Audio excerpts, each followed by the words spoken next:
ഞാൻ ഒളിച്ചോടി മുങ്ങി എന്നൊക്കെ ചില ടൈറ്റിലുകളും ചില സോഷ്യൽ മീഡിയ പോസ്റ്റുകളിൽ ചില കാർഡുകളൊക്കെ കാണാനിടയായി. പ്രത്യേകിച്ച് ചില വാർത്തകൾ പറഞ്ഞത് ബീഹാറിലേക്ക് മുങ്ങി എന്നുള്ളതാണ്. ബീഹാറിൽ നടക്കുന്നൊരു എക്സസൈസിൻ്റെ ഗൗരവം എന്താണെന്ന് ഒട്ടും അറിയാത്ത ആളുകളല്ല കേരളത്തിലെ മാധ്യമ പ്രവർത്തകർ. അവിടെ ഒരു MP എന്നുള്ള നിലയിലും പാർട്ടിയുടെ ഒരു ചെറിയ പ്രവർത്തനം എന്നുള്ള നിലയിലും ഒരു ഉത്തരവാദിത്തപ്പെട്ട സ്ഥാനത്തിരിക്കുന്ന ഒരാളെന്ന നിലയിലും ആ സമരത്തിൻ്റെ ആ യാത്രയുടെ ഭാഗമാവുക എന്നുള്ളത് ഞങ്ങളുടെയൊക്കെ റെസ്പോൺസിബിലിറ്റിയാണ്. പിന്നെ അന്ന് മാധ്യമങ്ങളെ കാണാതെ പോയി എന്നാണ് അടുത്തൊരു കാര്യം. മാധ്യമങ്ങൾ ഇങ്ങനെ കോൺഗ്രസ് നേതാക്കന്മാർ വരി നിന്ന് കാണണം എന്നുള്ള നിർബന്ധ ബുദ്ധി എവിടെയെങ്കിലും ഉണ്ടോ? KPCC പ്രസിഡന്റ് പ്രതികരിച്ചില്ലേ? അന്ന് ആ വിഷയത്തിൽ എൻ്റെ പ്രസിഡന്റ്, ഞാൻ വർക്കിംഗ് പ്രസിഡന്റ് ആയിരിക്കുന്ന കമ്മിറ്റിയുടെ പ്രസിഡന്റ് തന്നെ മാധ്യമങ്ങളോട് പ്രതികരിച്ചു, പ്രതിപക്ഷ നേതാവ് പ്രതികരിച്ചു, രാഹുൽ ഉൾപ്പെടെയുള്ള ആൾക്കാർ പത്രക്കാരെ കണ്ടു.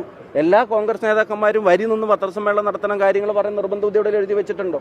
ഇനി മാധ്യമങ്ങളോട് എന്നെ ബന്ധപ്പെട്ട എൻ്റെ ഓഫീസുമായിട്ട് ബന്ധപ്പെട്ടവരോട് ഞാനിപ്പോൾ KPCC